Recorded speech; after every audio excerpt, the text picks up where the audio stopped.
the latest, let's get back to our One News anchor, Angela Lagunzad Castro, still reporting to us live from The Hague at the Netherlands. Angela, what do you have for us? Hi, Pauline. Wait, hold on. Can you hear me? Yes, go ahead. Yeah. Okay, so nandito tayo ngayon, naka-break ang International Criminal Court para sa first day ng hearing ng confirmation of charges for former President Rodrigo Duterte. At doon nga natapos na yung opening statement ng prosecution at ganun din sa counsel for the victims si Attorney James Montuyan. And of course, doon sa kanyang statement, sinabi niya, pinapahayag niya ang disappointment ng mga victims dahil nga daw sa hindi pagdalo ni Pangulong Rodrigo Duterte dito sa kanyang sariling confirmation of charges. At marami siyang pinunto doon, katulad na lamang ng mga insidente ng EJ case. At sinabi rin niya na kinote niya ang DILG na wala daw mga ebidensya back there at home na para litisin ng fair ang mga kaso against Rodrigo Duterte. But kani-kanina lamang Attorney Sal Panelo, isa sa mga miyembro ng Filipino Legal Council, at na-interview din namin siya sa programa The Big Story. Overall, ang sabi niya, he's happy doon sa opening statement, sa unang opening statement, unang bahagi ng statement ni Attorney Nicholas Kaufman. Doon sinabi ni Kaufman na ni-reiterate niya kung gaano kumbaga colorful o unique yung character nito ni Pangulong Rodrigo Duterte. Sinasabi niya na taken out of context yung mga ilang pahayag na sinabi kasi ng prosecution and ng counsel for the victims na may mga audio and video presentation sila stating the fact na talagang may kinalaman si Pangulong Rodrigo Duterte dito sa mga crimes against humanity o yung EJK. At sinabi ni Kaufman, yun ay taken out of context, hindi nasa-splice yung mga videos. Ilan lang yan dun sa mga pinunto niya. At he also said, nagkwento rin siya about the background of former President Rodrigo Duterte, na siya ay laki sa disiplina at hindi kaliwas doon sa mga pinupukol sa kanya. So yun pa lang ang ating naobserbahan dito sa ICC dito sa first day of hearing ng confirmation of charges. So maya-maya inaantay ko lang si Attorney Nery Colmenares para makausap ko siya dito. Nasa tabi ko na siya. Meron lang siyang interview na ginagawa para makausap din natin siya. But earlier today, I was able to talk to Attorney Cristina Conti as well, ang ICC Assistant to Counsel, at of course kasama rin ng mga ilang mga miyembro ng family ng biktima. At sinabi nga niya, maayos naman daw yung naging pahayag ng prosekusyon tungkol sa kanilang depensa. So ngayon kasi talaga more on opening statements lang yung maririnig natin. Pero if kung meron pang oras, I think yung merits of the case from the prosecution ang ilan pang maibibigay dito. But so far, yung pala nga ating maaring ibahagi sa inyo. Nandito ako ngayon sa labas ng court para nga mag-conduct ng interview. Naantay ko lang si Attorney Nery Colmenares kasi nag-promise siya sa akin dito para makausap natin siya, Pauline. Do you have any questions for me? Oo, para makuha din natin yung side. Yeah, yung antayin panig. natin siya kasi nakaabang Ayan na. Ayan na ba? Papunta na. Baka makakuha tayo ng live interview. Go ahead. Ito na. Alika, Attorney, kami. Dito po kayo. Ayan, Yeah. Okay. Ayan. Yeah. Lagay ko yan. Okay, so this is Attorney Nery Colmenares. Kasama po natin back at home si Pauline Versosa ng One News. Of course, hingin lang po namin kayo ng reaction doon sa naging opening statement ng prosecution and of course ni Attorney Butuya ng Counsel for the Victim. Well, maganda at last nagka-confirmation hearing na nailahad naman ng ng prosecution yung charges at palaman nito in an overview, so malakas ang kaso and in fact at more or less pagtingin namin mako-confirm. Doon naman sa legal representatives namin sa aming kay Attorney Butuya, maganda ang pagkalahad niya. Sinabi niya dapat ma-confirm kasi kung hindi ma-confirm, babalik si President Duterte sa Pilipinas, mas grabe yung threat sa mga kaanak ng biktima. Yun yung victim-centered syempre ang submission ni Attorney Joel. Secondly, dapat lang ma-confirm para magkaroon ng trial, para at least kung may trial, makaaninag ng hustisya ang biktima, and at the same time, lahat nilang kwento nila kung paano tumalabog ang nila. And last point na in-stress ni Attorney Joel ay may historical record kung may trial, at kung may historical record, therefore maituro yun sa susunod na henerasyon. Katulad ng ginawa sa mga Nazis sa Germany, na ibig ko lang sabihin, tinuro sa susunod na henerasyon ang ginawang dumal ng krimen ng mga Nazis.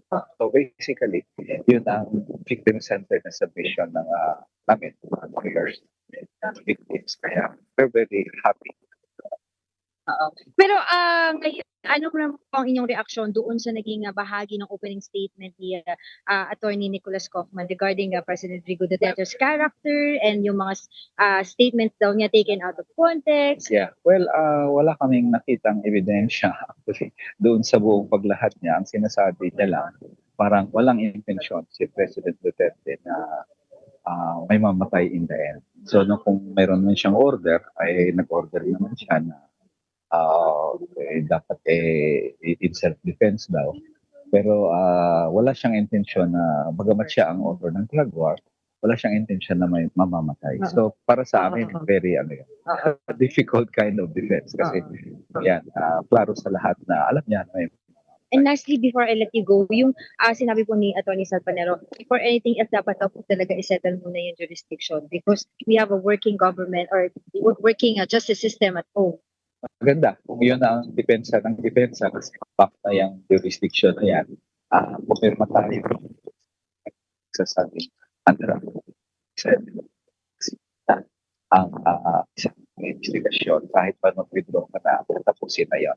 Otherwise, kung wala yung Article 127, kahit sino pa lang may kaso ng Presidente o Prime Minister, i-withdraw niya lang yung bansa niya, wala siyang kaso. So, as a result, may jurisdiction ng ICC dahil nasimulan na ang investigasyon bago pa man Oo nga pero yun ang kanyang nire-related. Yes. Maganda kung doon lang sila mag-focus kasi sigurado matatalo sila.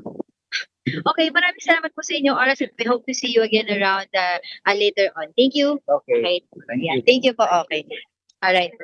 Okay. Okay, so nagmamadali din si Attorney Nery kasi meron din siyang iba pa mga interview. Talagang nahatak lang natin siya. So, yun yung kanyang naging pahayag dito sa nangyaring or nangyayari, no, ongoing na confirmation of charges ni Pangulong Rodrigo Duterte dito sa ICC. Pauline. Okay, so Angela, after itong 90-minute break, magbabalik ang pre-trial chamber para naman dun sa prosecution submissions on the merits. Ano bang mangyayari doon? At magkakaroon ba ng opportunity para ma-counter ng prosecution yung naging mga argumento ng defense kanina? Well, yan ang sinasabi ni Attorney Conti. Kung meron pa tayo ng oras, maaaring magkaroon ng mga counter, parang oral arguments, parang gano'n, ano. Pero yun nga, pero kailangan umpisahan muna nila yung presentation nga ng merits ng kaso ng prosecution. Kung may oras pa, magkakaroon ng pagkakataon ng defense to rebut it. But mind you, Pauline, as I've said earlier, yung mga evidence or yung merits ng kaso, sorry lumilip ang lakas kasi ng hangin dito, ay kumbaga sinasabi nila, they will still follow doon sa kumbaga security, no, ng mga witnesses o ng mga victims. So we won't be able to hear or know the names specifically unless payagan sila na gawin yun. At to be able to do that, kailangan pag-usapan muna nila in a special session. Okay, so Angela, mukhang tapos na yung mga opening statements, and this is just day one of the proceedings. Ano po bang mangyayari in the coming days? Well, in the coming days, ganun pa rin, magkakaroon pa rin ng mga presentation of evidence mula sa panig ng prosecution, ng defense, and of course, magkakaroon din ng boses ang victims through their legal counsel. No? In a Philippine setting, sanay tayo nagkakaroon lang ng defense and prosecution. But here in ICC, it's a standard for them na magkaroon din ng legal representation ang mga victims, just like what's happening right now. So yun until February 27, 25 is dedicated for a rest day for everybody, pero 27 mag-resume, closing statement, etc. And after ng closing statement, there will be a review also by the pre-trial chamber doon sa detention center ni Pangulong Rodrigo Duterte. Under the rules, every year pala kung may mga nakukulong doon, may review kung dapat doon pa ikulong kung sino man yun nandoon. So this time around, they will review yung detention center ni Pangulong Rodrigo Duterte, which is detained siya dyan sa ICC detention center sa Scheveningen. And they will determine if he can still be there or transfer. That we don't know yet. So antayin natin ang magiging desisyon ng pre-trial chamber there. Angela, pagdating doon sa pag-determine nga nung detention ng dating Pangulo, tama ba na hindi yan covered nung waiver ng appearance at hindi pa naghahain ng request ng defense para doon sa kung mag-a-appear nga si former President Duterte, doon naman sa determination nga ng kanyang detention sa ICC? Oo, wala pa yan. Wala pa sila actually official statement regarding that. But if we're going to follow the rules, yun ang susundan nila na hindi kasama ito dun sa pag-waive ng rights. Kasi ang statement lang, ang pag-waive ng rights ni Pangulong Rodrigo Duterte ay yung appearance niya dito sa confirmation of charges. We're not talking about the detention yet. So we'll see kung may pagbabago doon sa magiging rules nila or desisyon ng pre-trial chamber. And Angela, just a last question. Kanina nakausap mo si Attorney Sal Panelo, na-clarify ba niya kung ano yung papel niya dyan sa legal team ng dating Pangulo? Oo. Well, so far, ang sabi niya, observer lang siya as part of the Filipino legal team ni former President Rodrigo Duterte. Mag-observe lang siya, hindi siya pwede doon sa loob. Kasi to be able to be in that scene, in that position, na kasama ni Attorney Nicholas Kaufman, kailangan ma-accredit siya doon sa ICC. So far, ang kasama ni Attorney Kaufman doon ay 6 na sila, which is kinagulat din ni Attorney Conti. Sinabi niya kanina, marami pala ang defense team din.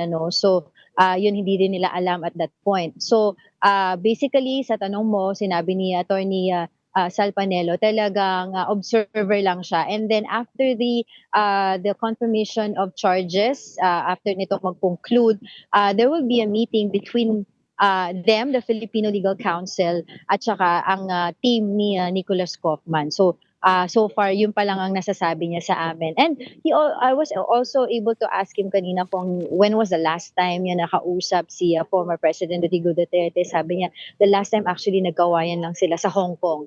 And if you can remember, Pauline, yung Hong Kong scene na yun is the time na naaresto si former President Rodrigo Duterte at nadala nga dito sa ICC sa The Hague, Netherlands. And I also asked him regarding Vice President Sara Duterte. He was able to have an exchange of message with her at sinabi daw meron siyang naka-reserve na seat dito sa gallery at mag-ingat daw siya dito sa trip. Yun lang yung mga pinag-usapan nila.